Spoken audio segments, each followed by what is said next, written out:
కొరకు వారి వాక్యాన్ని వివరించాలని కోరుకున్నాం. మాకైతే సమయం లేదు సార్, లిమిట్ అనేది లేదు సార్.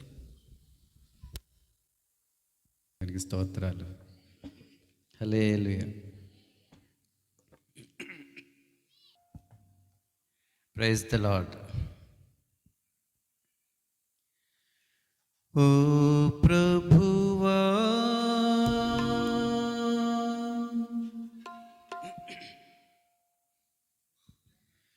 ఓ ప్రభువా,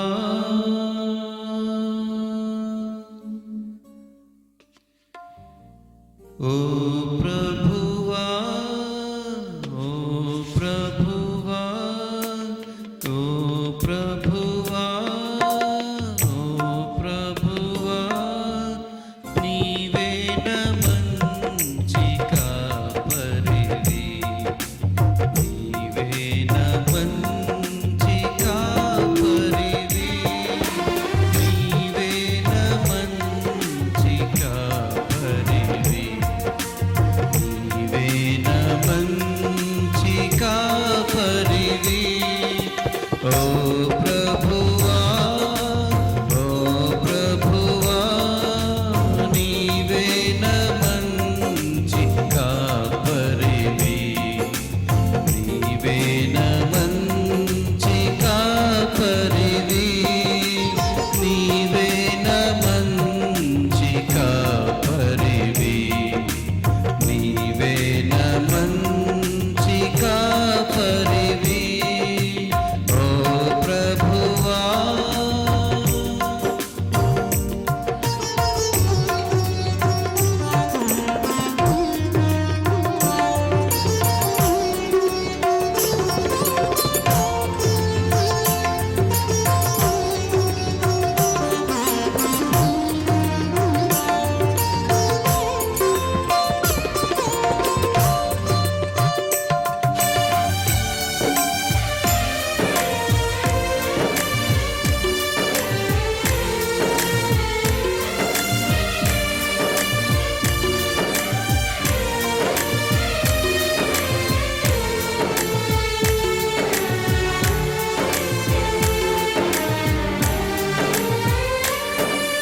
దారి తప్పిన నన్నును నీవు వెదకి వచ్చి రక్షించితివి,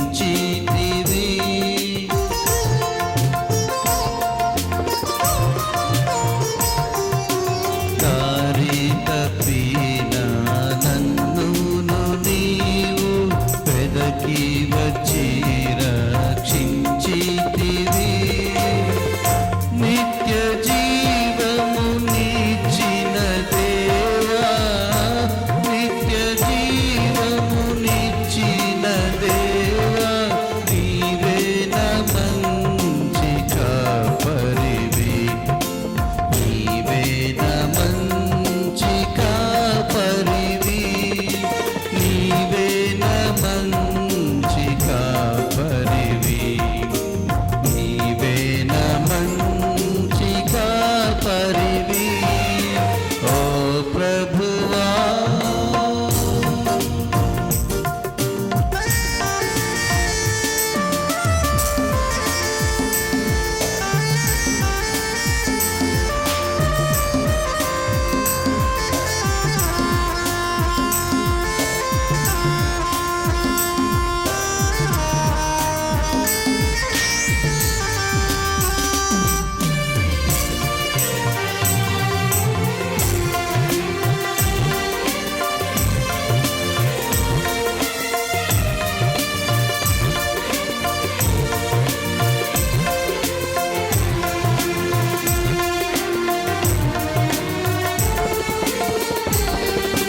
నీవు ప్రేమించిన గొర్రెలన్నిటినీ ఎల్లప్పుడూ చేయి విడువక,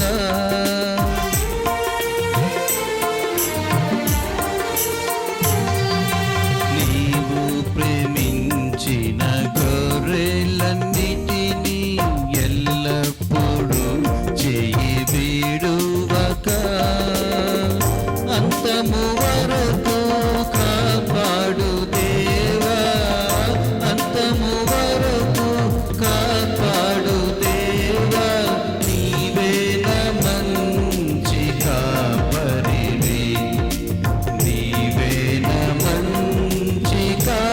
కాపరివి, నీవే నా మంచి కాపరివి, నీవే నా మంచి కాపరివి.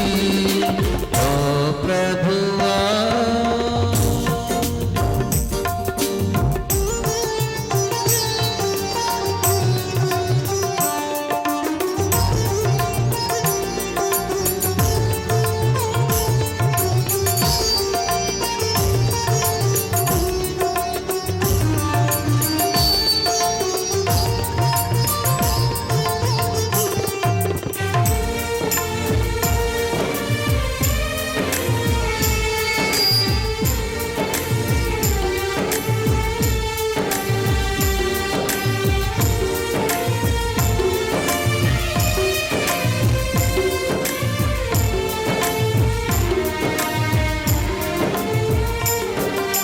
ప్రధాన కాపరిగా నీవు నాకై ప్రత్యక్షమగువా ఘడియలో.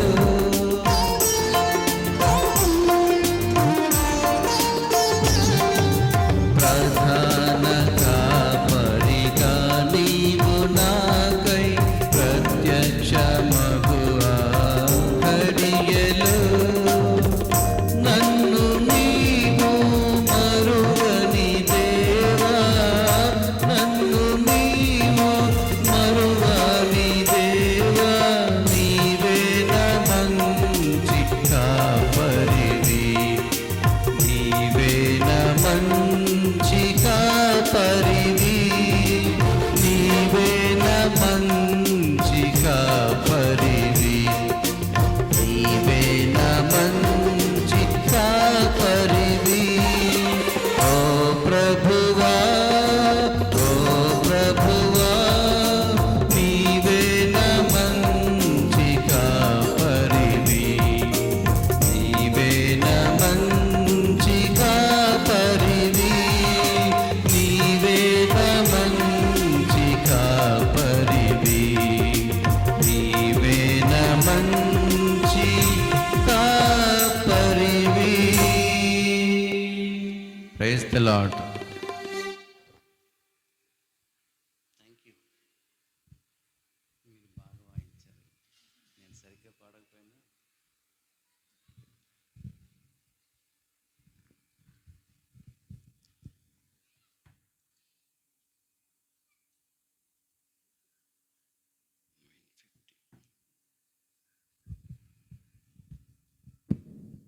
కొద్ది నిమిషాలు మనం బైబిల్ ధ్యానం చేసే ప్రయత్నం చేస్తాం. బైబిల్స్ ఉన్నట్లయితే పరిశుద్ధ గ్రంథం నుంచి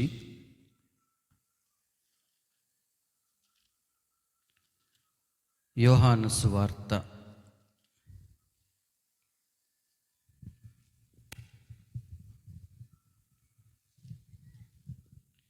యోహాను సువార్త 3వ అధ్యాయం,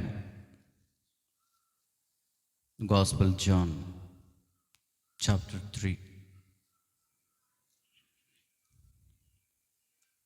3వ వచనము అందరం కలిసి చదువుకుంటాం. చదవగలిగిన వారు మీ ఆ లేఖనాన్ని తీసి స్పష్టంగా బిగ్గరగా ప్రార్థనాపూర్వకంగా చదివే ప్రయత్నం చేస్తారు.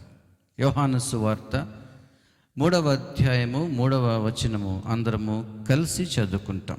అందుకు యేసు అతనితో, ఒకడు క్రొత్తగా జన్మించితేనే కానీ అతడు దేవుని రాజ్యమును చూడలేడని మీతో నిశ్చయముగా చెప్పుచున్నాను. నేను ఒకడు క్రొత్తగా జన్మించితేనే కానీ, క్రొత్త జన్మ. ప్రభువు సహాయార్థమై ప్రార్థన చేసుకుంటాం. మోకరించగలిగిన వారు మోకరించి ప్రార్థనలో ఏకీభవించండి. ప్రేమగల మా పరలోకపు తండ్రి, దయగల దేవ, యేసుక్రీస్తు ప్రభువారి సకల ఆశీర్వచన స్తోత్రములకు మించిన అద్వితీయ సత్యనామమున మీ పరిశుద్ధమైన పాదముల చెంత ప్రణతిల్లి ప్రణామాలు ఆరోపించినట్లుగా మా గొంతులో ఊపిరుంచిన మహాకృపను బట్టి మీకు స్తోత్రాలు చెల్లిస్తూ ఉన్నాం. నమ్మదగిన దేవుడవు, నమ్ముకొనదగిన సహాయకుడవు, కృపా స్వాస్థ్యాల సంపూర్ణుడవు. మిమ్మల్ని ముట్టుకుంటేనే మీ కనుగుడ్డును ముట్టుకున్నంతగా కోపగించుకునే దేవుడు. యెహోవా దేవుడుగా గల జనులు ధన్యులు అనే గుంపులో మమ్ములను ఏర్పాటు చేసుకున్న విధానాన్ని బట్టి మీకు స్తోత్రాలు చెల్లిస్తూ ఉన్నాం. ఈ సాయంకాల సమయంలో ఈ రీతిగా ఒక చిన్న మందగా మేమందరము ఈ విధంగా కూడి రావడానికి మీరు మాకు ఇచ్చిన అనుకూలతను బట్టి, తరుణాన్ని బట్టి, అదృష్టాన్ని బట్టి, భాగ్యాన్ని బట్టి, ధన్యతను బట్టి, సమయాన్ని బట్టి వందనాలు చెల్లిస్తూ ఉన్నాం. ఇదిగో తండ్రి, ఇప్పటి వరకు మీ పాటల ద్వారా మిమ్మల్ని మీరే మహిమ తెచ్చుకున్నారు. మీకు మహిమ కలగడానికి మమ్మల్నే మీరు వాడుకున్నందుకే మీకు స్తోత్రాలు చెల్లిస్తున్నాం. అదే రీతిగా తండ్రి, మరి వాక్యం చదివిన వాక్యాన్ని మీ చేతుల్లో పెడుతూ ఉండగా ఆ వాక్యాన్ని ఆశీర్వదించండి, విరవండి, మాకందరకు అర్థమో రీతిలో వడ్డిస్తూ రమ్మని ప్రార్థిస్తూ ఉన్నాం. క్రొత్త జన్మ ఎలాంటి విషయాలు మాకు జ్ఞాపకం చేస్తున్నారో మీ మాటల ద్వారా మాకు బయలుపరుస్తూ రమ్మని ప్రార్థిస్తూ ఉన్నాం. అందుకొరకై మీరు ఏర్పాటు చేసుకున్న మీ దాసుడు అల్పుడు, అభాగ్యుడు, ఎన్నిక లేనటువంటి వాడు, ఎందుకు పనికిరాని దౌర్భాగ్యుడు ప్రభువా, తన సొంత జ్ఞానంతో ఏమి చెప్పలేడు, కానీ మీరే పరలోకంలో నుంచి ఏదైనా ఇస్తేనే తప్ప చెప్పలేని నిస్సహాయుడు. దయతో జ్ఞాపకం చేసుకుంటూ రమ్మని ప్రార్థిస్తున్నాం. అభిషేకించండి, మీ రక్తంతో కడగండి, శుద్ధునిగా చేయండి. మీ సిలువ చాటును మరుగుపరుచుకొని మీరే ముందుకు వచ్చి మీ బిడ్డలతో మీరే మాట్లాడుతూ ప్రతి హృదయాన్ని కదిలించండి, రగిలించండి, మండించండి, వెట్టగలిగించండి, ప్రోత్సహించండి, పురికొల్పండి, తృష్ణ కలిగించండి, ఆశ కలిగించండి, ఆసక్తిని రేపిస్తూ రమ్మని ప్రార్థిస్తూ ఉన్నాను ప్రభువా. ప్రతి మాట, ప్రతి ఊహ, ప్రతి తలంపు, ప్రతి క్రియ, ప్రతి ప్రవర్తన సమస్తము మీ నామ మహిమార్థమై వాడబడినట్లుగా అంగీకరిస్తూ రమ్మని ప్రార్థిస్తున్నాం. చేరి వచ్చుట లాభదాయకరంగా మార్చండి, మీ నామానికి మహిమకరంగా మార్చుకోనండి. రక్షణ లేని వారైతే రక్షణ కలిగే భాగ్యాన్ని దయచేయండి, రక్షణ కలిగించుకోవాలన్న ఆశను రేకెత్తించండి. రక్షణ పొందుకున్న వారైతే ఈ రక్షణలో మీ ఆత్మీయ అనుభవంలో ఇంకా ఎత్తుకు ఎదుగునట్లుగా ఆత్మీయ అనుభవంలోకి తీసుకొస్తూ రమ్మని ప్రార్థిస్తున్నాను. ఏది ఏమైనా కానీ ఈ కూడిక, ఈ చేరి వచ్చుట ప్రతి ఒక్కరికి, ప్రతి ఆత్మకు లాభదాయకరంగా మార్చుకుంటూ రమ్మని మీ సన్నిధిని మా మధ్యలో ఉంచండి. మీ ఆత్మ సంచారం మా మధ్యలో ఉంచండి. మీ దూతల సంచారం మా మధ్యలో ఉంచండి. మీ వెలుగు, మీ కాంతి, మీ ప్రకాశం, మీ సువార్త ప్రకాశం మా మధ్య నుంచి మీ నామానికి మహిమకరంగా మార్చుకుంటూ రమ్మని ప్రతి ఒక్క మనిషిని, ప్రతి ఒక్క ఆత్మని కదిలించమని, మీ వాక్యంలోని లోతు, ఎత్తు, పొడవు, వెడల్పు మాకు బయలుపరుస్తూ రమ్మని, అందులో ఉన్న గూఢమైన సంగతులు బయలుపరచమని, రహస్యములు బయలుపరచమని, మర్మములు బయలుపరచమని. అయ్యో, ఇంతటి గొప్ప దేవుడినా మేము మర్చిపోతుంది, మేము విడిచిపోతుంది, మేము వెనకాడు చేస్తుంది, మేము విసర్జిస్తుందని ప్రతి ఒక్కరి ఆత్మ రగిలించేట్లుగా సహాయం చేయమని, ఇది ప్రతి ఒక్కరికి లాభదాయకంగా మార్చండి. యవనస్తులైన, వృద్ధులైన, చిన్నపిల్లైన, పెద్దలైనా కానీ ఎవరైనా కానీ తండ్రి, ప్రతి ఒక్కరికి లాభదాయకంగా మార్చుకుంటూ రమ్మని సమస్త ఘనత, మహిమ, ప్రభావాలు మీకే ఆరోపిస్తూ యేసుక్రీస్తు ప్రభు వారి శ్రేష్టమైన నామమున ప్రార్థించి అడిగి వేడుకొనుచున్నాము తండ్రి, ఆమేన్. అందరికీ మరొకసారి దేవుని పేరిట వందనాలండి. పరిశుద్ధ గ్రంథం అనేది ప్రాముఖ్యమైన విషయాలను తెలియపరిచే గ్రంథం. ప్రతి ఒక్కరిని కూడా పరిశుద్ధ గ్రంథం ఒక క్రొత్త జీవితాన్ని జ్ఞాపకం చేస్తూ ఉంటుంది. దేవుడు ప్రతి విషయంలో కూడా క్రొత్తదనాన్ని కోరుకుంటూ ఉంటాడు. సహజంగా మానవుని వయస్సు 70 సంవత్సరములు, అధిక బలం ఉంటే 80 సంవత్సరములు. ఈ 80 సంవత్సరాల వయస్సులోనే మానవుడు ఎన్నో క్రొత్తవి ఆశిస్తూ ఉంటాడు. ప్రతి విషయంలో కూడా క్రొత్తదనాన్ని కోరుకుంటుంటాడు. పాతవి గతించిన, ఇదిగో క్రొత్త వాయును అని బైబిల్ వాక్యం కూడా చూస్తాం. ఏ వస్తువైనా కొద్ది నిమిషాలు, కొద్ది క్షణాలు, కొద్ది రోజులు, కొద్ది నెలలు, కొద్ది సంవత్సరాలు తర్వాత పాతదైపోతుంది, మరలా క్రొత్తది కావాలనుకుంటూ ఉంటాడు. సామాన్యమైన మానవుడి విషయంలోనే క్రొత్తది అనేది ఎంత ప్రాముఖ్యత సంతరించుకుంటే, యుగ యుగములు నిన్న నేడు ఏకరీతిగా ఉన్న దేవుడు, ఆకాశ మహాకాశాలు పట్టజాలిన దేవుడు, భూమి తన పాదపీఠంగా ఏర్పాటు చేసుకున్న దేవుడు, ఎంత క్రొత్తదాన్ని కోరుకుంటాడు. బైబిల్లో రాస్తూ ఉంటాడు, ప్రతి విషయంలోనూ క్రొత్త ఆజ్ఞ ఇస్తున్నాను అంటాడు యేసుక్రీస్తు ప్రభువారు తను సంచరించిన దినాల్లో. ఇదిగో మీకు ఒక క్రొత్త ఆజ్ఞ ఇస్తున్నాను అంటే ఆజ్ఞ క్రొత్తది. న్యాయాధిపతుల గ్రంథంలో మనం చూస్తే సంసోను బంధించడానికి అప్పుడే క్రొత్తగా పేనిన వాడి పెట్టని అంటే వాడుకకు పెట్టని పనికి పెట్టని క్రొత్త తాళ్లతో నన్ను బంధించండి అంటాడు. అంటే తాళ్ళు క్రొత్తవి, పనిముట్లు క్రొత్తవి, ఆజ్ఞ క్రొత్తది. 49 దినాల తర్వాత 50వ దినాన అంటే 7 వారాల తర్వాత 50వ దినాన నా గురించి మీకు క్రొత్త ఫలములతో నాకు పండుగ చేయండి, నాకు అర్పించండి, క్రొత్త ఫలముల పండుగ అర్పించండి అంటాడు. క్రొత్త ఫలం, దేవునికి ఇవ్వవలసిన వాటిలో క్రొత్త ఫలము అంటాడు. ఈ విధంగా మనం గమనిస్తే సౌలుతో ఒక మాట అంటాడు, నిన్ను అభిషేకించిన తర్వాత నువ్వు కొంత దూరం వెళ్ళిన తర్వాత నీకు ప్రవక్తలు కనబడతారు, ప్రవక్తలు ప్రవచిస్తూ ఉంటే నీవు కూడా ప్రవచిస్తావు. ప్రవచించేటప్పుడు మీకు ఒక క్రొత్త మనస్సు వస్తుంది అంటాడు. అప్పుడు నీవు కూడా ప్రవచిస్తావు అంటాడు సౌలు ఉద్దేశించి సమూయేలు మొదటి గ్రంథంలో. అంటే క్రొత్త మనస్సు, క్రొత్త ఆజ్ఞ, క్రొత్త అర్పణ. బైబిల్లో చాలా విషయాల్లో మనం గమనిస్తే చాలా క్రొత్త విషయాలు. ఇదిగో నీవు గూఢమైన సంగతులు నీకు తెలియపరచెదరు, నాకు మొరపెట్టుము, నేను నీకు ఉత్తరం ఇచ్చేదను. నీవు గ్రహించలేని క్రొత్త సంగతులు, గొప్ప సంగతులు, గూఢమైన సంగతులు నీకు వివరించేదను. సంగతులు క్రొత్తవి, మనస్సు క్రొత్తది, ఆజ్ఞ క్రొత్తది,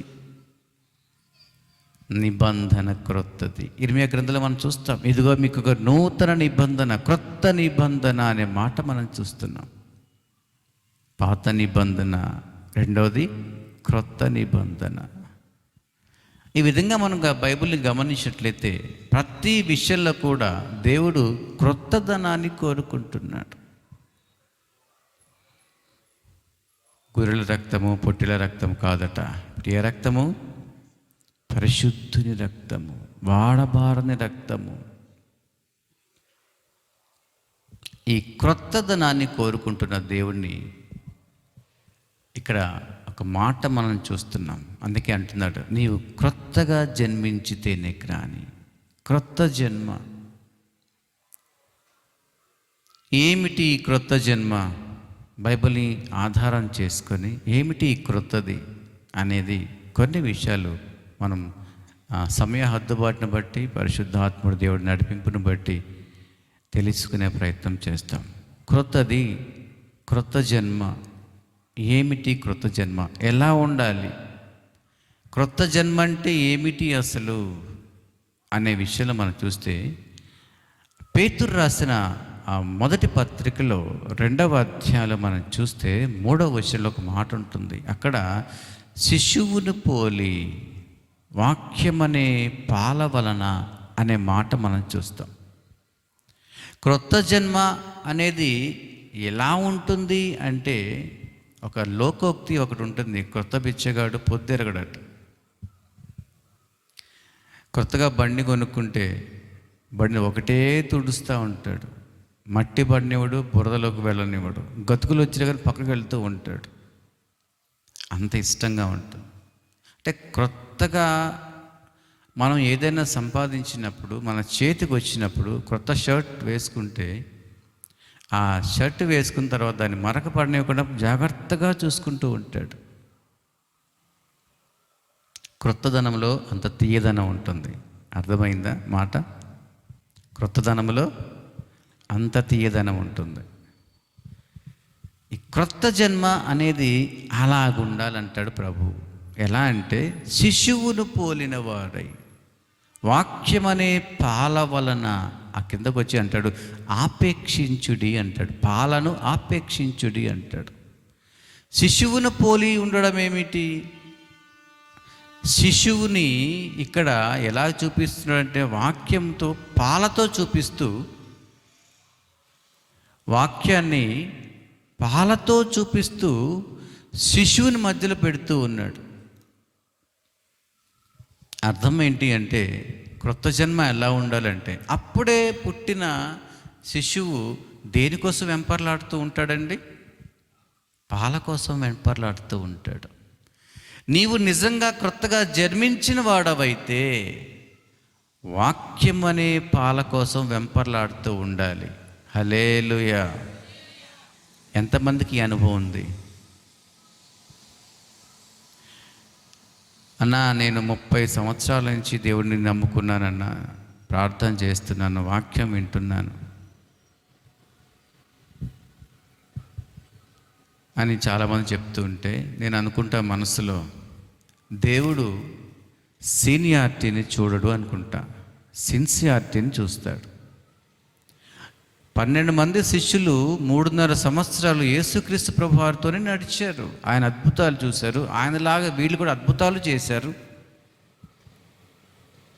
వాళ్ళు వెళ్ళి అంటారు, ప్రభువా మీ నామాన నేను దయ్యాలు పారిపోతున్నాయి, రోగాలు పారిపోతున్నాయి, స్వస్థతలు జరిగిపోతున్నాయి ప్రభువా అంటూ శిష్యులు దేవుని దగ్గరకు వచ్చి మొరపెట్టుకుంటూ ఉంటారు.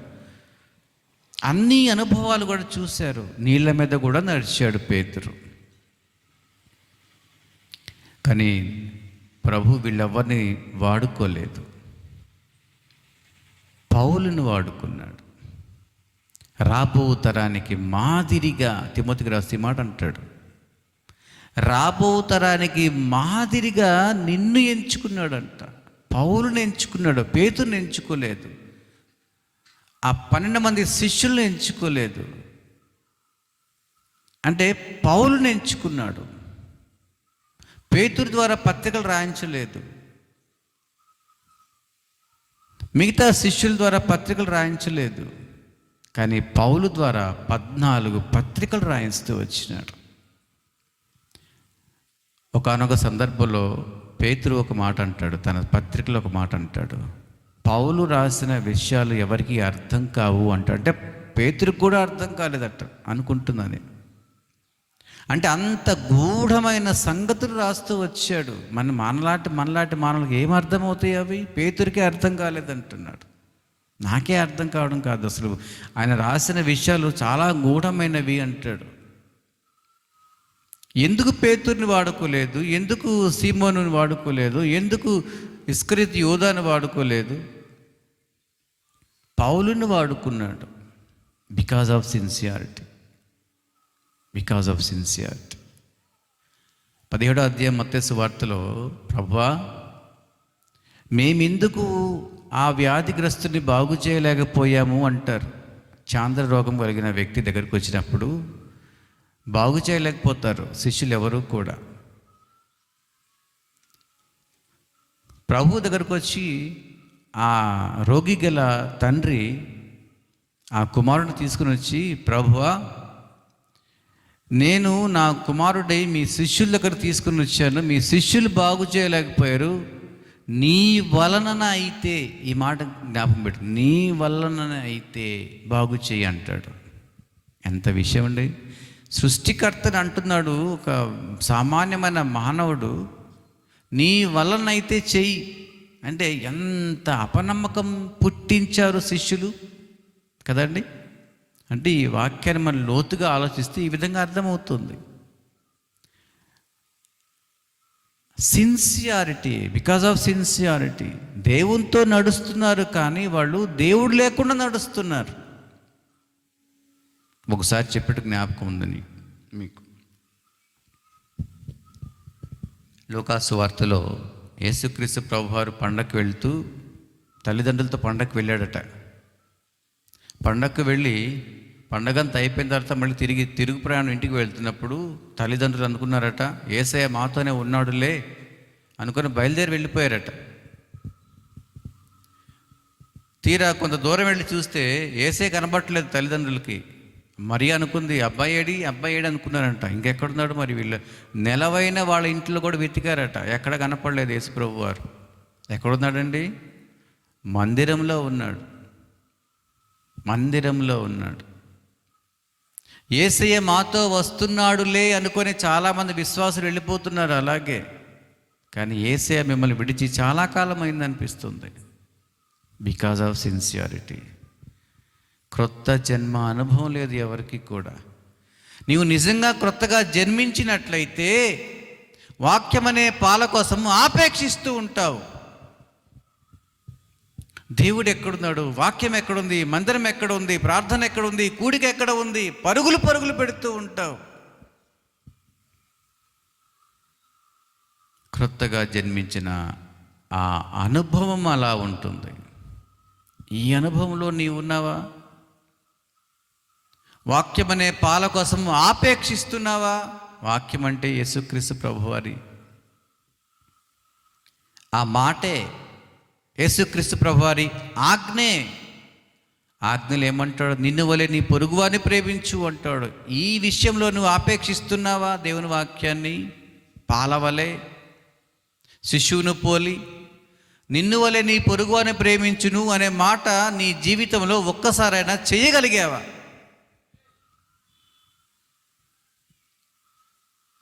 మనమేమో మంచి వంటకాలు వండుకొని తింటాం, పని మనిషికి మాత్రం చద్దిపోయింది పెడుతూ ఉంటాం. ఇదండి నిన్ను వల్ల నీ పొరుగువారిని ప్రేమించు అంటే? ఎవరైనా ఒక మాట మాట్లాడితే మనం 10 మాటలు మాట్లాడతాం. దూషించబడి బదులు దూషించక, ఇది ప్రభువు మనకు నేర్పిన పాఠం. మనల్ని ఎవరైనా ఒక మాట మాట్లాడితే మనం 10 మాటలు తిరిగి మాట్లాడతాం. ఏది శిశువును పోలి, వాక్యాన్ని పోలి ఎక్కడ, దేవుని ఆజ్ఞను పోలి ఎక్కడ నీ నడక? ఏది నీ క్రొత్త జన్మ అనుభవం? పైకి భక్తి గల వారి వలె కనబడుతూ దేవుని శక్తిని పొందుకోలేని వారుగా.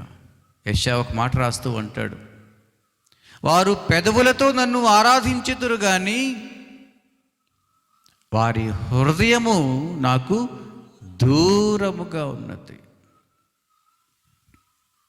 పెదవులతో ప్రారంభిస్తున్నారు ఆరాధన అంతా కూడా. ఇక్కడి నుంచే ఆరాధన, ఇక్కడి నుంచే ఆరాధన, ఇక్కడి నుంచి రావాల్సిన ఆరాధన. వారి హృదయం దూరంగా ఉంది కానీ నన్ను ఆరాధిస్తున్నారు. అప్పుడు అంటాడు ప్రభు 7వ అధ్యాయం అంటాడు కదా ఒక మాట మత్తయి సువార్తలో, ప్రభువా ప్రభువా అన్న వాళ్ళందరూ కూడా ఎవరయ్యా నీవు అంటాడట. క్రొత్తగా జన్మించావు అనే అనుభవంలో నీవు ఉన్నట్లయితే నీవు వాక్యం కోసం, దేవుని కోసం, దేవుని ఆజ్ఞ కోసం, దేవుని కోసం పరితపిస్తూ ఉంటావు. దేవుణ్ణి నీలో చూపించే ప్రయత్నం చేస్తూ ఉంటావు. ఆదివారం రాగానే మంచి ఆదివారం క్రైస్తవులు అంటాం కదా మనం.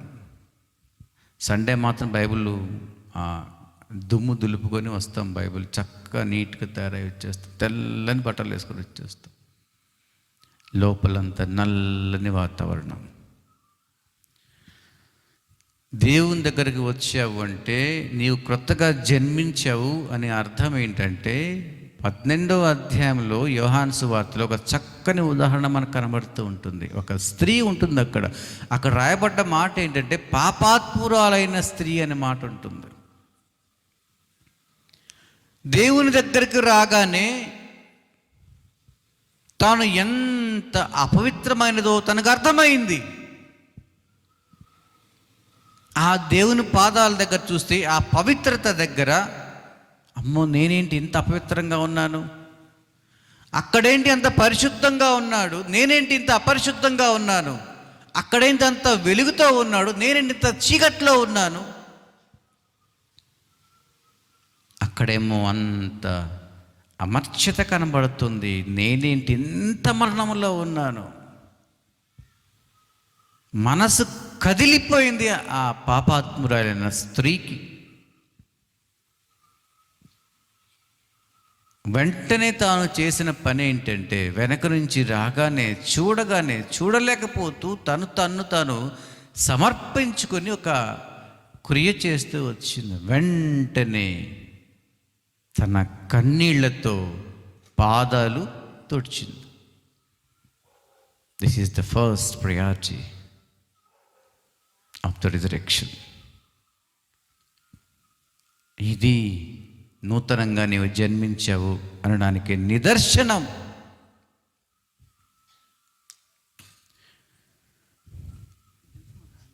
నీవు దేవుని దగ్గరకు రాగానే, దేవుని మాట వినగానే నీలో ఒక పశ్చాత్తాపం రావాలి.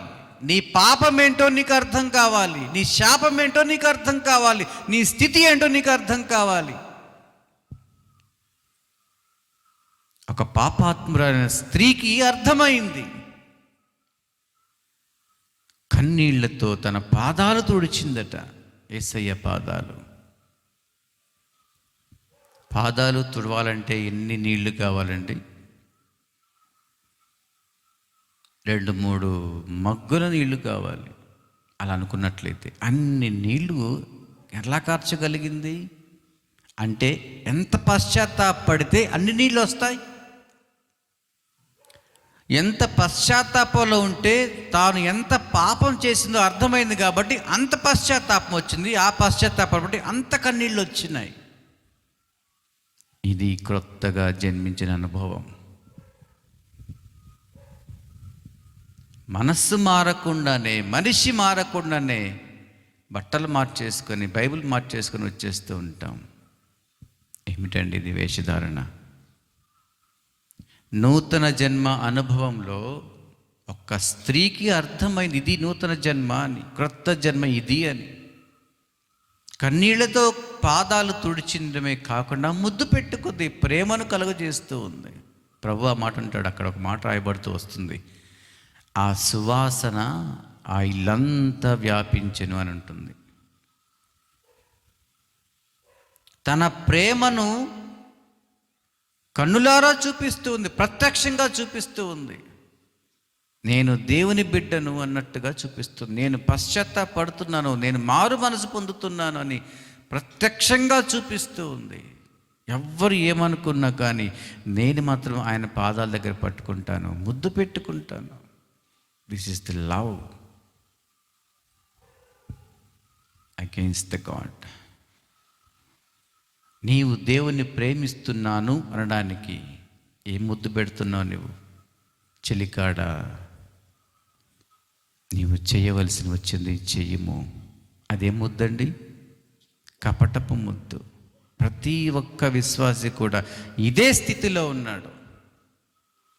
ప్రతి ఒక్కరూ కపటపు ముద్దు మాత్రమే పెడుతున్నారు తప్పితే ఆ స్త్రీలాగా ప్రేమతో కూడిన ముద్దు పెట్టడం లేదు దేవునికి. వాక్యం చెప్తుంది ఒక మాట, 55వ అధ్యాయం 6వ వచనంలో, యెషయా గ్రంథంలో, దేవుడు సమీపముగా ఉన్నప్పుడు ఆయనను వెదుకుడి, అడుగుడి అనే మాట ఉంటుంది. అంటే సమీపముగా ఉన్నప్పుడు వెదుకుడి అంటే దానికి రెండో వైపు నుంచి ఆలోచిస్తే సమీపంగా ఉండకుండా ఉండే సందర్భం వస్తుంది అని అర్థమవుతుంది. అంటే దగ్గరున్నప్పుడే అడగండి అంటే దగ్గర లేకుండా ఉండకుండా సమయం వస్తుంది అని అర్థం కదండి. ఈ మాట అని ఇంకో కోట్ చేస్తే ఒక మాట వస్తుంది. ఆమోసు గ్రంథం 8వ అధ్యాయం 11, 12, 13 వచనాల్లో ఒక మాట ఉంటుంది, ఒక క్షామము రాబోతుంది అంటే ఒక కరువు రాబోతుంది అంటూ రాస్తూ కిందకి అంటాడు. ఎలాంటి కరువు తెలుసా? అది అన్నపానాలు లేని కరువు కాదు. ఆ దినాలలో దేవుని వాక్యం కోసము, దేవుని మాట కోసము వెంపర్లాడుతూ ఉంటారట. ఈ దిక్కు నుంచి ఆ దిక్కు వరకు పరిగెడుతూ ఉంటారు దేవుని కోసం, దేవుని మాట కొరకు. నీకు వాక్యం దొరకని సందర్భాలు వస్తూ ఉన్నాయి రాబో దినాలలో. ఇలాంటి కూడికలు కూడా పెట్టలేని స్థితిలోకి వస్తాం ఒకానొక సందర్భంలో. అప్పుడు అర్థమవుతుంది క్రొత్త జన్మ యొక్క ఫలితం. జన్మించకపోతే ఫలితం అర్థమవుతుంది. సమీపంగా ఉన్నప్పుడే నీకు క్రొత్త జన్మ అనుభవంలోకి రావాలి. క్రొత్త జన్మ అనుభవంలోకి వస్తే వాక్యం అనే పాల వలన పోషించబడతారు. పాల కోసం ఆపేక్షిస్తూ ఉంటారు. ఆ స్త్రీ ఆపేక్షించింది. తర్వాత తను ఏం చేసిందండి? వెంట్రుకలతో తుడిచింది కదా పాదాలు. వెంట్రుకలతో పాదాలు తుడిచింది. ఎందుకు వెంట్రుకలతో పాదాలు తుడిచిందండి? తన వస్త్రాన్ని తీసుకొని తుడవచ్చు కదా, లేదంటే ఒక కర్చీఫనో లేదా నాప్కినో తీసుకొని ప్రక్కన ఒక క్లాత్ తీసుకొని తన పాదాలు తుడవచ్చు కదా, ఎందుకు పాదాలు తుడవడానికి వెంట్రుకలను వాడింది? ఎంతో ఆత్మీయ అర్థం దేవుని వాక్యంలో, ప్రతి ఒక్క వాక్యంలో నిగూఢమై ఉంటుంది. ఆనాటి దినాలలో తల వెంట్రుకలు చూపించేది ఇద్దరికి, ఒకరు తండ్రి, మరొకరు భర్త. ఎప్పుడు వాళ్ళు ముసుగు వేసుకునే ఉంటారు, బురక ధరించుకునే ఉంటారు, వెంట్రుకలు ఎవరికి చూపించరు. ఎదర్ ఫాదర్ ఆర్ హస్బెండ్, తండ్రి కానీ భర్త కానీ చూపించే అవకాశం వస్తుంది. అది కూడా ఎప్పటికో రేర్ టైమ్స్. అలాంటిది అంత పవిత్రమైన ఆ ఆచారాన్ని ఎందుకు తన పాదాలతోటి తుడిచింది అంటే, ఆ వెంట్రుకలు ఇక నాకు భర్త అయినా తండ్రి అయినా నీవేనయ్యా, నా ఈ జీవితం నాకు అవసరం లేదు అన్న సమర్పణ కోసం తను ఆ పని చేస్తూ వచ్చింది. ఇంకా ముందుకు వెళితే అక్కడ ఒక మాట రాయబడుతుంది, అత్తరు బొడ్డి పగలగొట్టి తనకు రాసినట్టుగా మనం చూస్తాం. ఈ విషయాలు మనకు అందరికీ పరిచయమే, జస్ట్ ఫర్ రిమైండ్. అత్తరు రాయడం అంటే మనకు అర్థమయ్యే విషయం ఏంటంటే, సీసా తీసుకొని చేతిలో పోసుకొని అప్లై చేస్తారు కదండి. ఎందుకు ఆ స్త్రీ అత్తరు బుడ్డి పగలగొట్టి మరీ రాసింది? బుడ్డి పగులగొట్టి అత్తరు తీసుకొని రాసినట్టుగా మనం బైబిల్లో చూస్తాం. పగలగొట్టాల్సిన అవసరం ఏమిటి? తను పాపాత్మురాలైన స్త్రీ. తన జీవిత విధానం ఎలాంటిది అంటే, విటులను ఆకర్షించుకోవడానికి స్ప్రే వాడుతూ ఉంటుంది, అత్తరు వాడుతూ ఉంటుంది. స్ప్రే వాడి ఆ సువాసన బట్టి విటులను ఆకర్షిస్తూ ఉంటుంది. అంటే తన జీవన విధానానికి ఆధారం ఏంటి? అత్తరు. తన పాప జీవితానికి ఆధారం ఏంటి అంటే అత్తరు. పగలగొట్టింది అని ఏమర్థం అవుతుంది? ఆత్మీయ అర్థం అంటే, ఆ అవకాశం నాకు అవసరం లేదు, ఈ అత్తరు నాకు ఇంకా అవసరం లేదు, ఈ జీవితం నాకు అవసరం లేదు, ఈ గత జీవితము, ఈ పాప జీవితము, ఈ పాత జీవితం నాకు అవసరం లేదు అంటూ పగలగొట్టేసింది. ఇంకా నేను ఆ పాపం జోలికి వెళ్ళను, నాకు అవసరం లేదు.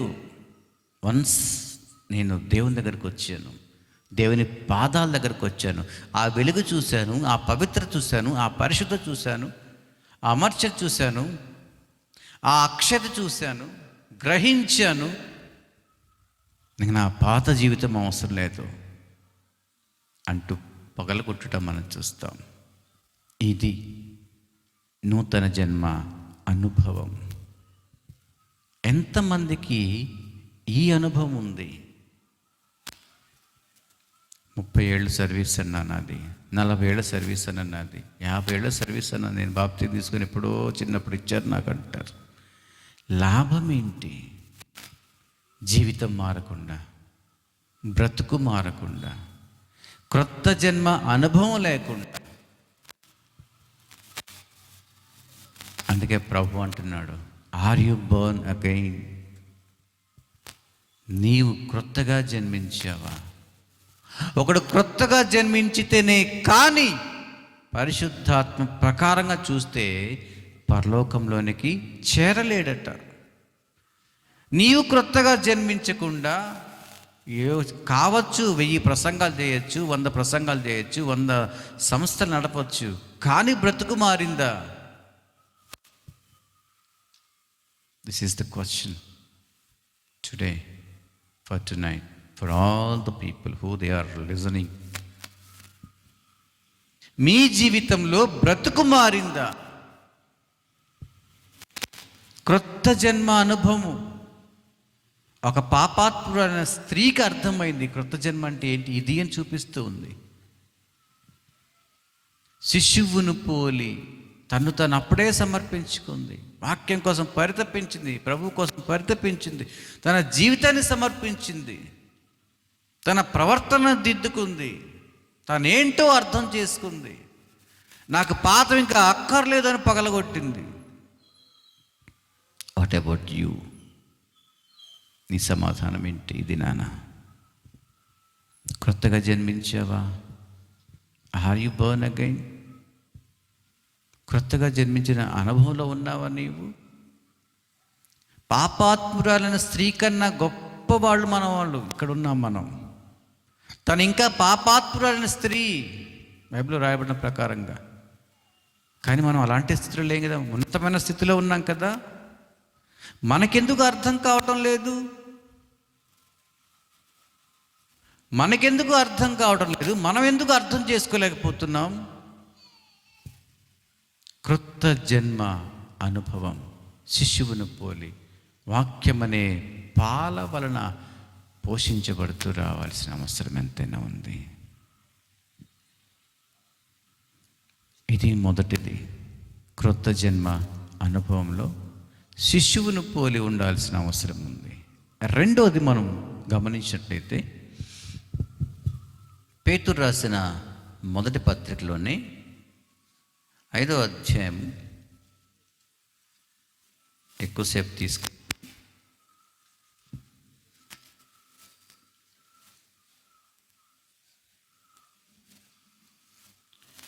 5వ అధ్యాయం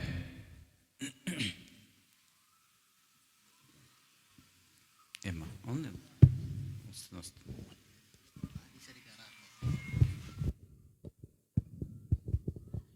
5వ అధ్యాయం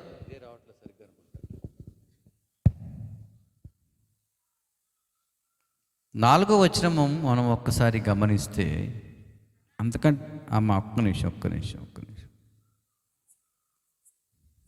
అంతకంటే ముందు ఇంకొక మాట చదువుతాం.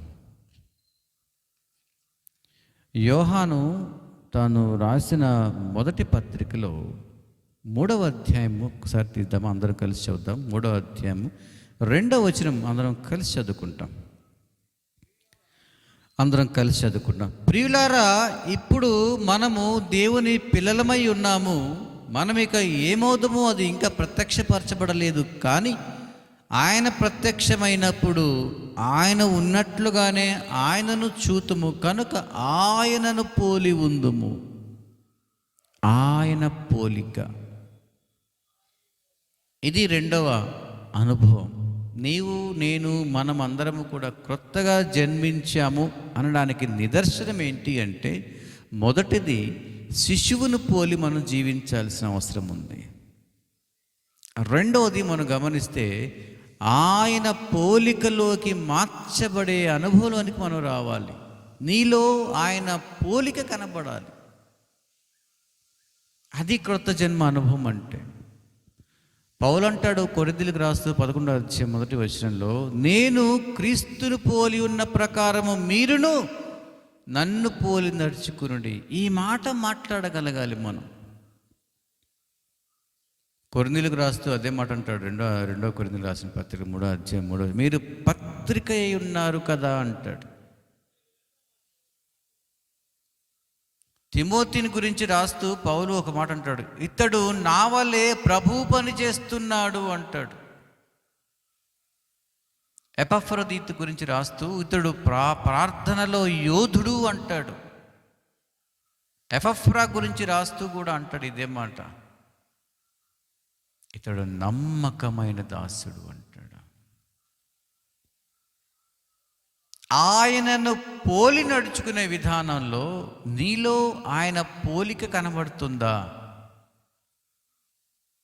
నీవు యేసు ప్రభువు ద్వారా జన్మిస్తే ఆయన పోలిక నీలో ఉండాలి కదా. గర్భం రాకపోతే మనం ఏం చేస్తామంటే, సంవత్సరం కొద్ది అన్నా రాలేదన్నా ప్రార్థన చేయండి అన్నా అంటే మనం చేస్తాం నెల 2 నెలలు 3 నెలలు సంవత్సరం చేస్తాం. గర్భం వస్తుంది. దేవుడి దయ తెలిసి ఆయన అనుకున్న సమయంలోనే గర్భం తెరుస్తాడు. పుట్టగానే మనం ఏమనుకుంటామంటే, అబ్బా పేదాలు చూసావా వాళ్ళ అమ్మలాగానే ఉన్నాయి అంటాడు. ముక్కు చూసావా వాళ్ళ అమ్మమ్మలాగానే ఉంది అంటాడు. ప్రార్థన చేసింది ఎవరికి? దేవునికి. అడిగింది ఎవరిని? దేవుణ్ణి. ఇవ్వమని చెప్పింది బ్రతిలాడింది ఎవరిని? దేవుణ్ణి. దయదలిచింది ఎవరు? దేవుడు. దయచేసి దయచేసింది ఎవరు? ఎవరు పోలిక ఉండాలి అప్పుడు అక్కడ నువ్వు అనాల్సింది? మరి అంటున్నావు అలాగా? అంటే నాన్న అంటే అమ్మమ్మ చేసిన ఆ పని. అచ్చం దేవుని పోలిక అంటారు ఎవరైనా? ఎవ్వరు అనరు. నీవు క్రొత్తగా జన్మించితే నీలో క్రీస్తు కనిపించాలి.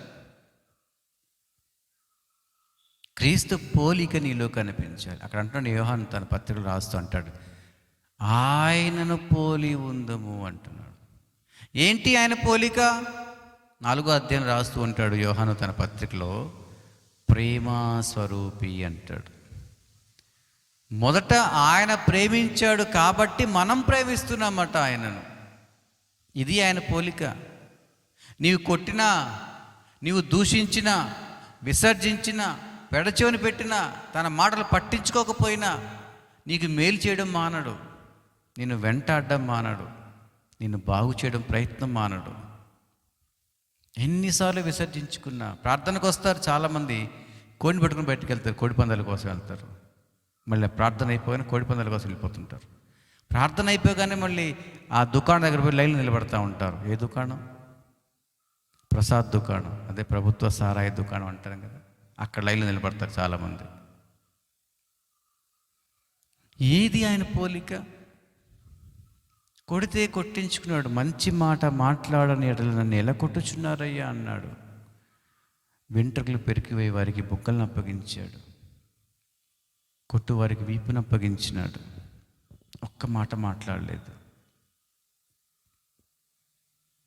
సొగసైనను స్వరూపమైన లేనివాడుగా వికారుడుగా మార్చబడ్డాడు. ఒక్క మాట అనలేదు. రెడ్లు చేతులు పెట్టి నువ్వు రాజువు కదా అంటూ కొట్టారు. ముఖమంతా ఉమ్మితో నింపివేశారు. ఒక్క మాట మాట్లాడలేదు. బొచ్చు కత్తిరించు అని ఎదుట గొర్రెపిల్ల మౌనంగా ఉన్నట్లుగా మాట మాట్లాడకుండా మౌనంగా ఉన్నాడు. ఇది క్రొత్త జన్మ అనుభవం. ఆయన పోలికలో నీవు ఉన్నావు అనడానికి అనుభవం ఇది, నిదర్శనం ఇది. ఒకరంటే ఒకరికి పడదు. పౌలు ఒక మాట అంటాడు, ప్రేమతో సమస్తమును హెచ్చరించుకోండి, బుద్ధి చెప్పుకోనండి, ప్రేమించుకోనండి, ఆదరించుకోనండి. ఇంట్లో ఈ మాటలు ఎక్కడ మనం పాటిస్తూ ఉన్నాం? అసలు క్రైస్తవ్యం అంటే, క్రీస్తు తత్వం అంటే అర్థమే లేకుండా పోయింది ఇప్పుడు. సహోదరులు మందిరానికి చాలా ఎక్కువ మంది వస్తారు, సహోదరులు మాత్రం తక్కువగా వస్తారు. నువ్వు వెళ్ళు, నేను వస్తాలే అంటాడు. అదేమంటే ప్రార్థన చేసి చేసి చేసి చేసి ఎన్నిసార్లు గద్దించిన లోబడిన కుమారుడు ఒకనొక దిన హఠాత్తుగా, సామెతల గ్రంథంలో 29వ అధ్యాయం మాట ఇది. ఎక్కడికి పోతుంది మన క్రీస్తు తత్వం? ఆయన పోలిక ఎక్కడుంది మనకి? పోలికలోకి మార్చబడాల్సిన అవసరం ఉంది. క్రీస్తు గురించి పౌలు ఒక మాట అంటాడు, క్రీస్తు కొన్ని శ్రమలు పడ్డాడయ్యా, ఆ మిగిలిపోయిన శ్రమలు నాకిచ్చెళ్ళాడు అంటాడు. ఈ మాట మనం చెప్పగలమా? మనకి శ్రమలు వస్తే మనం అనుకుంటాము, ఈ శ్రమ రాకూడదు అనుకుంటాం. శుద్ధ సువర్ణము ఎంతగా అగ్ని చేత కాల్చబడి పరీక్షిస్తే తప్ప అది మంచిగా మారదు కదండి. ఒక ఉదాహరణ చెప్తాను మీకు. శ్రమలు రాకూడదు, కష్టాలు రాకూడదు అనుకుంటే నీవు నిజంగా క్రైస్తవుడు కాదు. ఇది కన్ఫర్మేషన్. ఎందుకు ఇలా చెప్పగలుగుతున్నామంటే, ఒక సహోదరికి జ్వరం వచ్చింది. పాపం మంచం మీద పడుకొని మూలుగుతూ ఉంది. కుమార్తె వచ్చింది, అమ్మా ఏమైందమ్మా? జ్వరం వచ్చిందా? అయ్యో ఇదిగోమ్మా ట్యాబ్లెట్ తీసుకొస్తాను. థర్మామీటర్ పెట్టేద్దమ్మా, జ్వరం చాలా ఎక్కువ ఉందమ్మా, నువ్వు పడుకోమ్మా, నేనే పని అంతా చేస్తానమ్మా. ఇల్లు ఊడ్చింది, అంట్లు తోమింది, బట్టలు ఉతికింది, వంట చేసింది, అన్నీ చేసింది. కుమారుడు వచ్చాడు, అమ్మా ఏమైంది, ఎలా పడుకున్నావు? ఇదిగో నాయన నాకు జ్వరం వచ్చిందిరా. అవునమ్మా, నువ్వు అలాగే పడుకో, నీకన్నీ నేను తీసి పెడతాను అంటే కాళ్ళు ఒత్తడం, చేయి ఒత్తడం, పేకొత్తలేదులేండి. యజమాని వస్తాడు, ఏమైందమ్మా అంటాడు. దగ్గరికి రాగానే మురిసిపోతుంది. అబ్బా మా ఆయన గారు నా దగ్గరికి వచ్చాడా, ఇలా చేయి పెట్టగానే అబ్బో మురిసిపోతూ ఉంటుంది. అబ్బా ఎన్నాళ్ళకి మా ఆయన నా మీద చేయి పెట్టాడబ్బా, జ్వరం వచ్చిందమ్మా అంటే, సరే నువ్వు రెస్ట్ తీసుకో, పిల్లలు చూసుకుంటారులే, మనసులో పొంగిపోతూ ఉంటుంది. ఎన్నాళ్ళకి మా ఆయన నా దగ్గరికి వచ్చి ఏమైంది అని అడిగాడు. అలా పరిచయం చేసిన తర్వాత జ్వరం తగ్గిపోయింది. 2 రోజుల తర్వాత 3వ రోజు తను వంటగదిలో కూరగాయలు దొరుకుతూ ఉంది, టమాటాలు, ఉల్లిపాయలు ఇవన్నీ కూడా. బయట నుంచి కేకలు వినపడుతున్నాయి, అమ్మా నా షూ ఎక్కడా, నా టై ఎక్కడా, నా పుస్తకాలు ఎక్కడా, నా పుస్తకాల బ్యాగ్ ఎక్కడా. కొడుకు కుమార్తె ఇదే మాటలు పలుకుతాను. నాకు టైం అయిపోతుంది, లంచ్ బాక్స్ ఎక్కడా, ఏం చేస్తున్నావు ఇప్పుడు దాకా, టైం అయిపోతుంటే. యజమానుడు వచ్చి నా ఆఫీస్ బ్యాగ్ ఎక్కడా, నా షూ పాలిష్ చేయలేదా, ఏం చేస్తున్నావు అక్కడ. వంటగదిలో చూస్తూ అనుకుంటుంది, ఆహా ఏంటి ఈ మార్పు, నిన్నేమో అమ్మా అయ్యా అన్నారు, నన్ను పట్టుకొని డ్రెస్ తీసుకో అన్నారు, ఇప్పుడేంటి పని మనిషిలా పిలుస్తున్నారేంటి, పనికత్తెలా పిలుస్తున్నారేంటి. అప్పుడేమో అంతగా ఆహా అమ్మా అమ్మా అన్నారు, ఇప్పుడేంటి కేకలు పెట్టేస్తున్నారేంటి, అంత ఆదరించారు ఆ దినాన, ఈ దినానేంటి అసహ్యంగా పలికిస్తున్నారు నన్ను. నిజంగా జ్వరం వస్తే బాగుండు కదా, అందరు నా చుట్టూ చేరి వాళ్ళే చేసుకుంటారు. శ్రమ యొక్క ఫలితం అదండి. శ్రమ పడుతుంటే దేవుడు నీకు దగ్గర అవుతున్నాడని అర్థం. అని మనం శ్రమ రాకూడదంటే దేవుడు నీ దూరంగా వెళ్ళిపోతున్నాడని అర్థం.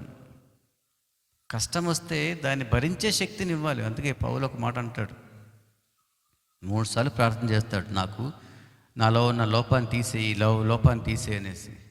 కానీ ప్రభు అంటాడు కదా, ప్రభు ఏమంటాడు, నేను తీయను, నా కృప నీకు చాలును అంటాడు. ఆ శక్తి నీకు ఇస్తాను అంటాడు, జయించే శక్తి నీకు ఇస్తాను, కానీ లోపాన్ని మాత్రం తీయను అంటాడు. శ్రమలు అనేవి మనము ఎంతగా భరిస్తే అంత మేలు మనకి ఆత్మీయంగా. క్రైస్తవుల యొక్క లక్షణం అది. అన్యులు బ్రతికేది ఎలాగా చూస్తారు బ్రతుకున్నప్పుడు, కానీ క్రైస్తవులు ఒక్కరే చచ్చిన తర్వాత మన బ్రతికేంటి అని చూస్తారు. ఇది క్రొత్త జన్మ అనుభవం. నువ్వు నిజంగా జన్మించావు, దేవుని ద్వారా జన్మించావు అనడానికి నిదర్శనం ఇది. బ్రతుకున్నప్పుడు బ్రతుకు కాదు మనకు కావాల్సింది, చనిపోయిన తర్వాత నీ బ్రతుకేంటి అది ఆలోచించాలి. అది క్రీస్తు పోలికంటే. అందుకే ప్రభు పైకి లెగిచిన తర్వాత, పునరుద్ధరణైన తర్వాత మరే వచ్చి ఆ రబ్బూని అని పట్టుకోపోతే, ఆగమ్మా నేను ఇంకా తండ్రి వద్దకు ఎక్కిపోలేదు, నేను ఇంకా మహిమపరచబడలేదు అంటాడు. తన మరణాంతరము తన జీవితాన్ని గురించి మాట్లాడుతున్నాడు. మహిమపరచబడటం అది చాలా ఇంపార్టెంట్. అది చూడలేకపోయింది మరియా. ఒకవేళ మరియకి ప్రభు ఆత్మీయ నేత్రాలు తెరిచి ఉంటే ఆ దినాన ఎలీషాకి గెహాజీకి మరి గెహాజీ అడిగినప్పుడు ఎలీషా ఆత్మీయ నేత్రాలు తెరిస్తే గెహాజీకి అన్నీ కనబడతాయి కదండి. కర్మేలు పర్వతం మీద ఏమేమి అగ్ని రథాలు కనబడతాయి కదా, కళ్ళతో చూస్తాడు. అలాగే మరియకి కూడా ఆత్మీయ నేత్రాలు ఆ దినాన తెరిచి ఉంటే ఆదాము మొదలుకొని అప్పటి వరకు ఉన్న పరిశుద్ధులందరూ కనిపించేవాళ్ళు యేసయ్య వెనకాల. హల్లెలూయా. చాలా తక్కువగా చెప్తున్నారు, ముగించేద్దామా? హల్లెలూయా, దేవునికి స్తోత్రం. క్రొత్త జన్మలో మనం గమనించాల్సిన విషయం ఏంటంటే, ఒకటి శిశువును పోలి నడవాలి, వాక్యం కోసం పరుగులు తీయాలి, దేవుని కోసం వెంపర్లాడుతూ ఉండాలి, దేవుడే తన జీవితంగా మార్చబడాలి. ఇహలోకమంతా కూడా ఈ లోకపు తళుకు బెళుకులన్నీ కూడా ఒకనొక దినాన్ని నాశనమైపోతాయి. అవి మనకి మరణానికి దారి తీస్తూ ఉంటాయి. అది కూడా అగ్నిగుండానికి. అగ్నిగుండం ఎవరికి? మనకు కాదని తీసుకొచ్చింది. వాడు సాతానుకు దేవుడు పెట్టాడు, అది మనకు కాదు. కానీ మనం వెళ్ళడానికి ప్రయత్నం చేస్తున్నాం. అందుకే దేవుడు క్రొత్త జన్మ అంటున్నాడు. రెండవది మనం గమనిస్తే మనం చూస్తున్నాం ఇక్కడ, ఆయన పోలికలో ఉండాలి. శిశువును పోలి ఉండాలి జన్మలో. రెండవది ఆయన పోలికలోకి మార్చబడాలి. 10 సంవత్సరాల తర్వాత మొదటి సంవత్సరం కుమారుడు స్కూల్కి వెళ్ళి ఫస్ట్ క్లాస్ జాయిన్ అయిన తర్వాత ప్రోగ్రెస్ రిపోర్ట్ తీసుకుని వస్తే తండ్రి చూసి 100కి 100, 100కి 100, 100కి 100, చాలా బాగుందని మెచ్చుకున్నాడంట. సెకండ్ ఇయర్ కూడా అలాగే తీసుకొచ్చాడు, 100, 100, 100, only hundreds, all hundreds. Very good my boy. Third year కూడా అలాగే వచ్చాడంట. ఫోర్త్ ఇయర్ అలాగే వచ్చాడు. ఫిఫ్త్ ఇయర్ అలా, 6th, 7th, 8th, 9th, 10thలో కూడా 100/100. అబ్బా, నా కుమారుడు చాలా గొప్పవాడు, ఎంత తెలివి కల్లవాడు అనుకున్నాడంట. 100 చూసి ఆయన సంతోషిస్తున్నాడు, క్రింద 100 చూశాడు. కానీ డౌట్ వచ్చింది వాళ్ళ నాన్నకి. ఎప్పటికీ 10 ఏళ్ళకి పైన చూశాడంట, ఒకటే అని ఉందంట పైన. 10 ఏళ్ల నుంచి వాడు ఒకటిలోనే ఉన్నాడు. సంతోషించాలా 100 వచ్చిందని? 1వ తరగతిలోనే 10 ఏళ్ళ నుంచి ఉన్నాడని బాధపడాలా? చెప్పండి. 100 చూసి సంతోషించాలా? 10 సంవత్సరాల తర్వాత 1వ క్లాస్లో ఉన్నాడు అంటే సంతోషించాలా? మరగుజ్జు అంటాం కదండి, మన స్థితి అది. చాలామంది స్థితి అది, ఎదగలేకపోతున్నారు. క్రొత్త జన్మ అనుభవం ఉంటే అంతకంతకు విశ్వాసంలో అంతకంతకు వృద్ధి చెందుతూ ఉంటారు. కృప వెంబడి కృప అంటాడు కదా, మహిమ అధిక మహిమ అంటాడు. ఒక రోజు తర్వాత రెండో రోజు, ఒక డే తర్వాత సెకండ్ డే, 1 ఇయర్ తర్వాత సెకండ్ ఇయర్. మన గ్రాఫ్ ఎలా వెళ్తుంది విశ్వాసంలో? దేవునితో మన నడక ఎలా పోతుంది? రాను రాను ఆయన పోలికలోకి నడుచుకోవాలి. మనం పోలికలోకి రావాలి. ఆ పోలికలోనికి రాకుండా పోలికే మారిపోతే కృత జన్మ అంటామండి. ఇది రెండో మాట. శిష్యుని పోలి ఉండాలి, ఆయన పోలిక నీలో రావాలి. మూడోది చూసి ముగించుకుందాం. మూడోది మనం గమనించినట్లయితే పేతురు రాసిన ఆ మొదటి పత్రికలో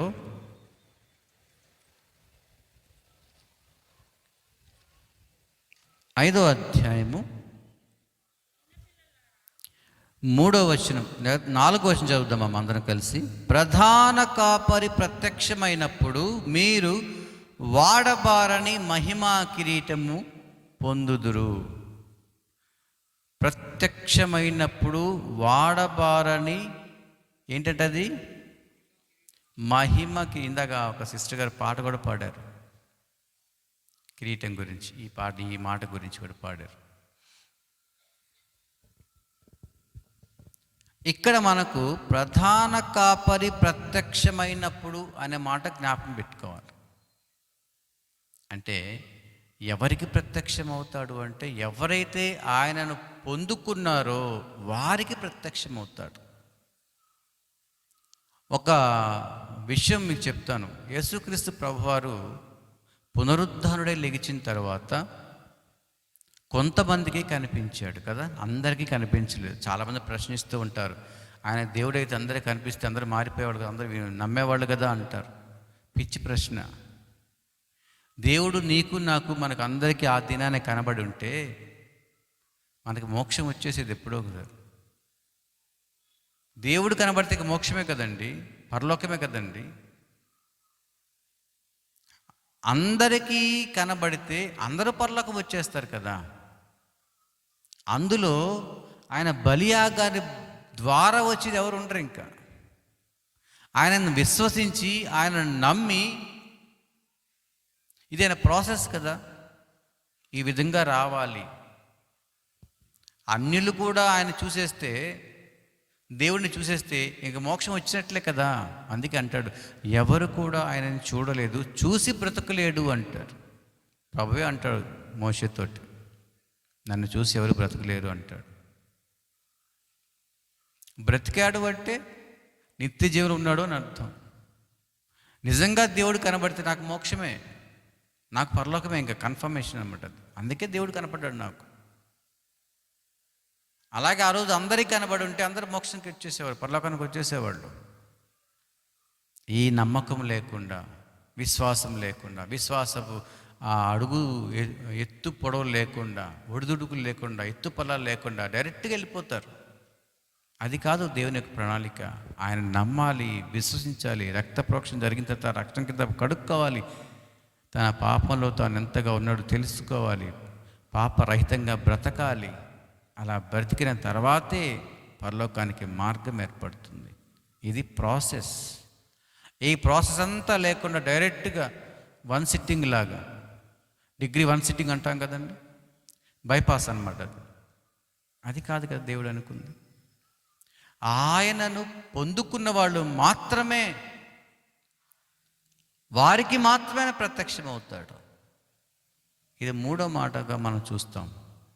ఒకటి, శిశువును పోలి ఉండాలి క్రొత్త జన్మ అంటే. రెండవది ఎలా అండి అమ్మా? పోలికలోకి రావాలి. అందుకంటే మన పోలిక చొప్పున మన స్వరూపమందు నరుని చేదుము రండి అంటాడు ప్రభు కదా, ఆదికాండం 1వ అధ్యాయం 27-28 వచనాల్లో. మన పోలిక ఎవరికుంది? మన పోలిక, ఆయన పోలిక ఎవరికుంది? ఇప్పుడు ఆయన స్వభావం ఎవరికుంది? ఆ స్వభావంలోకి మనం మార్చబడాలి. నిన్ను చూస్తే క్లియర్గా యేసుక్రీస్తు ప్రభు వారు కనిపించాలి. మీ మాట చూసినా ఆయన మాటలాగే ఉండాలి, మీ చూపు చూసినా ఆయన చూపులాగానే ఉండాలి. ఆయన చూపు ఎలాంటిది చూసా? ఆయన వారిని చూచి కనికరపడి, కాపర్లేని గొర్రెల వల్లే వీరు చెదిరిపోయి ఉన్నారు అని తలంచి అనే మాట మనం చూస్తాం మత్తయి సువార్తలో.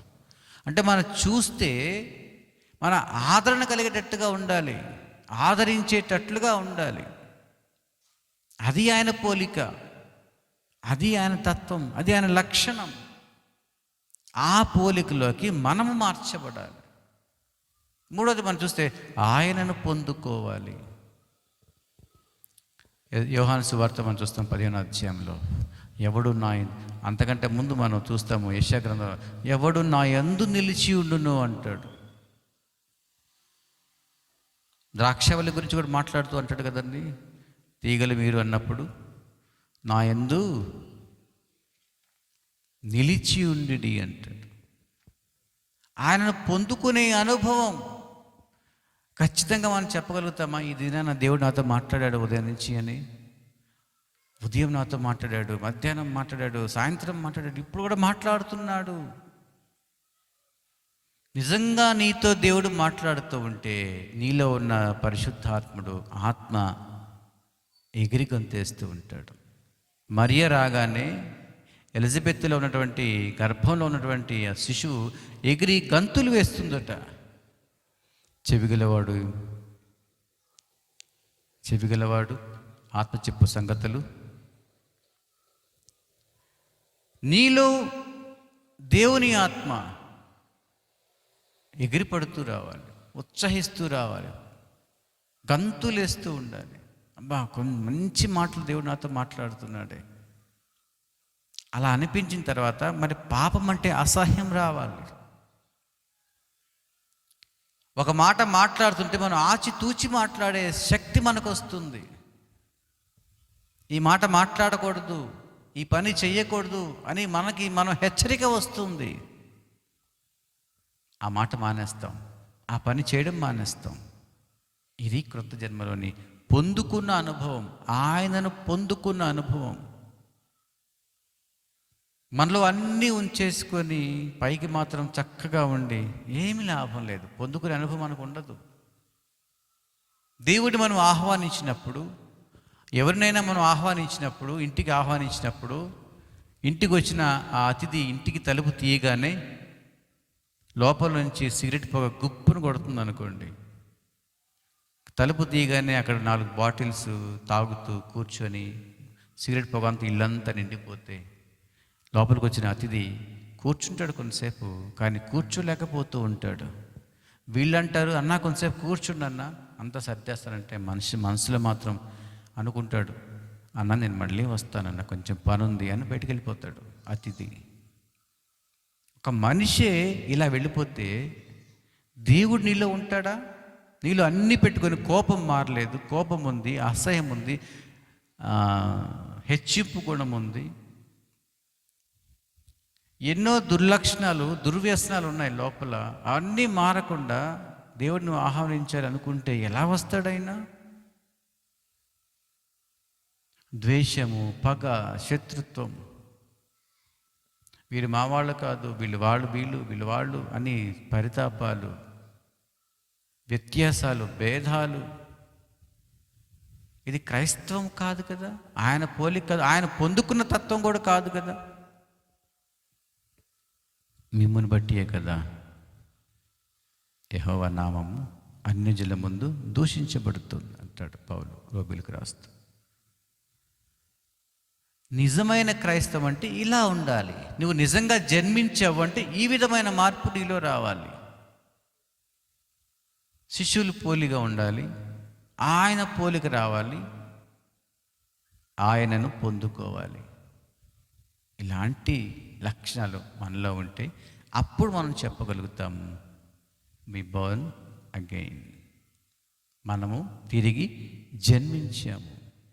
యేసుక్రీస్తు ప్రభువారి శిలువయాగం ద్వారా, బలియాగం ద్వారా, రక్త ప్రోక్షణ ద్వారా ఆయన నా కొరకు రక్తం కార్చాడే అన్న తపన మనలో వస్తుంది. ఇంకా మన పాపం జోలికి వెళ్ళకూడదు. నా కోసం ఆయన దిగి వచ్చాడు, ఆయన రక్తం కార్చాడు, ఆయన శిలువ మోసాడు, నా పాపాన్ని ఆయన భరించాడు, నాకు పడాల్సిన శిక్ష ఆయన భరించాడు. ఇది అర్థమైనప్పుడు నువ్వు పాపము చేయడానికి కూడా సంకోచిస్తూ ఉంటావు. పాపం అంటే అసహ్యం వేస్తుంది. అలాంటి అసహ్యం వేయట్లేదంటే నువ్వు నిజంగా కొత్తగా జన్మించిన అనుభవంలో లేవు అని అర్థం. అయినా సమయం మించిపోయింది లేదు. ఇదే సమయం, ఇదే సుదినం. ఆయన యందు విశ్వాసం ఉంచము, అప్పుడు నీవును నీ ఇంటి వారిను రక్షించబడుదురు అనే వాక్యం సెలవిస్తుంది. ఇదే సుదినం. నాకు క్రొత్తగా జన్మించిన అనుభవం లేదు, ఉన్నా నేను అలా ఉండలేకపోయాను. ఇక నుంచి నేను ఉండగలుగుతాను, ఉండాలని నేను నిశ్చయం తీసుకుంటున్నాను, తీర్మానించుకుంటున్నాను. ఇక్కడి వరకు నేను జీవించిన జీవితం నాకు వ్యర్థమని అర్థమవుతుంది. ప్రసంగి గ్రంథంలో రాస్తూ ఒక మాట ఉంటాడు 12వ అధ్యాయంలో, అదొక్క మాట చూసి ముగించుకుందామా? ప్రసంగి